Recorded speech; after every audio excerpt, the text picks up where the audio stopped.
Hey everybody, it's your Sam, and I think this one is going to be my favorite anime taught me hashtag videos. So let's go ahead and get into it. Anime taught me how to write villains and anti-heroes, and those characters that you love to hate or that you know you should hate but you don't. Yeah.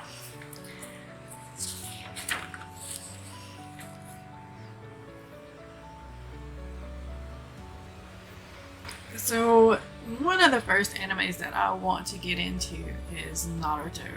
I'm going to be talking a lot about Naruto throughout this series because I already have.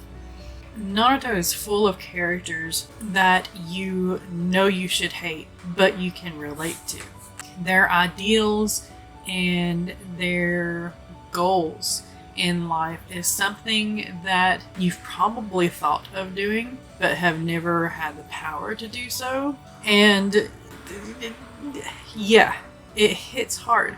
And then there are other villains who are so villainous that you're like, oh my gosh, how does this person even deal with themselves? How? Some of my favorite villains come from Naruto. One being Orochimaru. Just pull up clips. Orochimaru.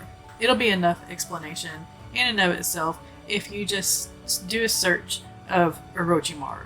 I'll even put a image up here probably. And then there are villains like Pain or Nagato, in other words, who use other people's dead bodies to move around. And you're thinking, why didn't I think of that? Why couldn't I create a character like that? And then there is the villain who's not a villain in Itachi. Those of you who have watched anime who may not have watched Naruto have probably seen a ton of Itachi or heard a ton about Itachi because Itachi is the pretty villain. So yeah, Naruto taught me how to write good villains and how to write good revenge because I'm trying not to spoil anything, but when a character gets killed, one of his students takes revenge, and the revenge is so sweet. It is so just... it's amazing that you write notes on that episode.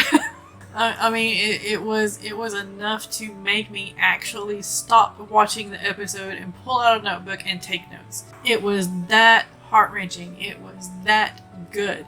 And if you ever get to that episode, you will know exactly what I'm talking about. Because it was so calculated and it was so good. It felt so good to see that revenge play out. Naruto has some amazing villains and it has some amazing people that you want to hate. So yes, those characters in Naruto are worthy of being observed and probably taken into some of your notes for future characters. Another thing that anime taught me, and I'm going to talk about Demon Slayer in this one. Villains deserve to manipulate. They deserve to have strategy in their villainousness because they have to have a power over the protagonist. They have to have the ability to outwit the hero. In Demon Slayer, the villain is so meticulous, so manipulative, and so powerful that you keep wondering, how the heck is this little hero who barely defeats the minions going to defeat this big bad? It's not possible. It can't happen. And so far it hasn't because, Demon Slayer is not through.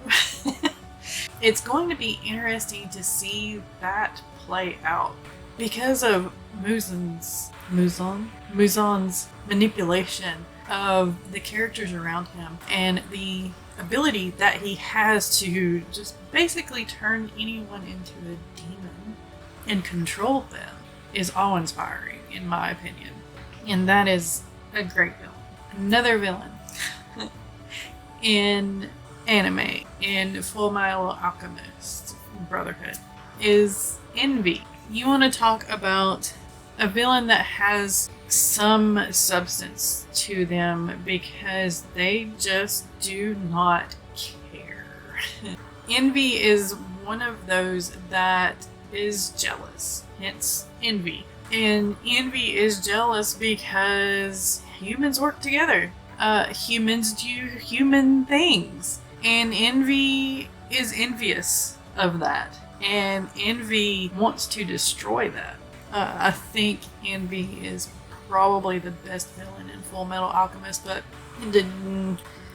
the father, he's a good villain too.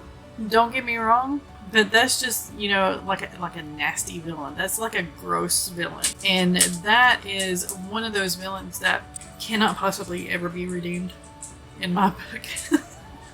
Yeah, there's two really good villains in Full Metal Alchemist. I highly recommend that anime series because it is absolutely lovely and you can take a ton of notes on villains. Another one, and this is kind of like a throwback to older anime, I guess I should say, although they did a live action here recently. Cowboy Bebop. Vicious. I mean, the villainous is in his name. Vicious is unremorseful over everything that he does. He has no guilt whatsoever. He just does not care.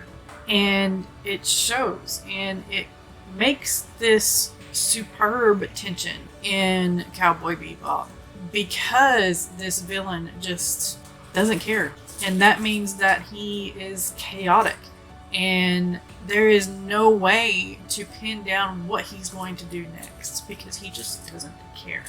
There is nothing to hold against him, to bribe him, really, because he just doesn't care.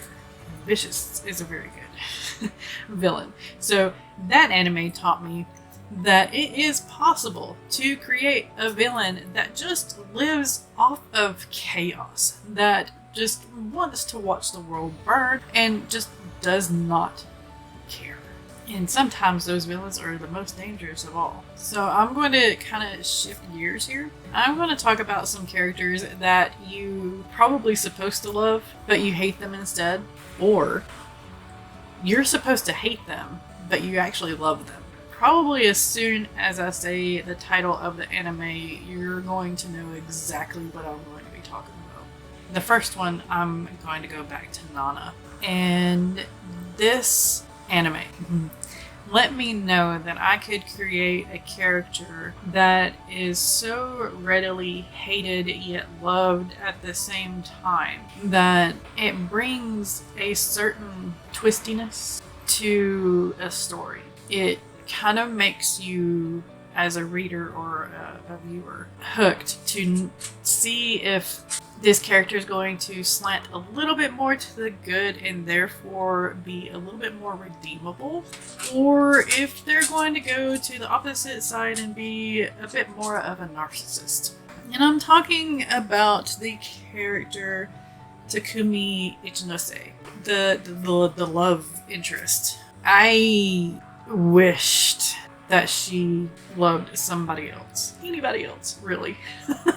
Because Takumi, he's a narcissist. He cares about himself. He cares about his appearance to others. And that just makes him really sickening on a level.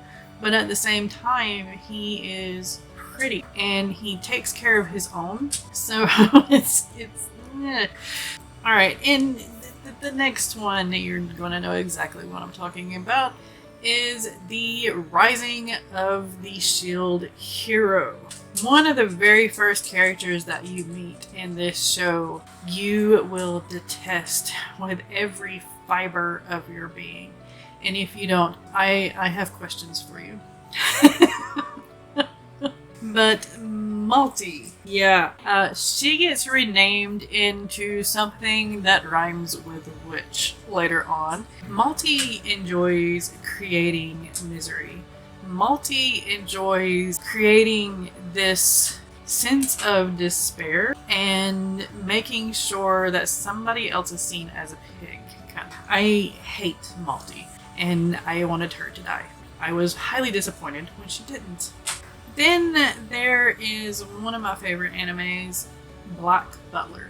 You are supposed to hate Sebastian. You really are. He's a demon. And as the show goes on, he is literally helping this kid in order to dirty the soul that he owns. So that's more tasty, I guess.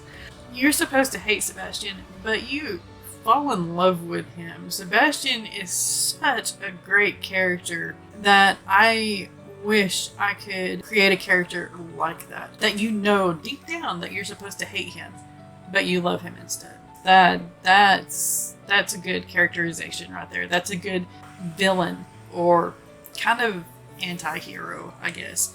Sebastian is a conundrum in and of itself. This next anime is rough. I watched the first 2 episodes and I almost, DNF'd it because it was that rough. And then we kind of got further along into it and I felt a little bit more for the main character. I wanted him to succeed. So, redo of Healer. The main character is getting revenge, and it's justified. That revenge is very, very justified. But at the same time, how he goes about it kind of makes you cringe too. But then he grows, and I'm going to stop right there because I don't want to spoil anything. But there is so much abuse in this show that it is very, very cringe and triggering. Only a certain few should watch it, and probably not very many people should watch it, honestly. Because, like I said, it's rough. It's really rough. But Redo of Healer just shows how a character can thirst for revenge and kind of go too far.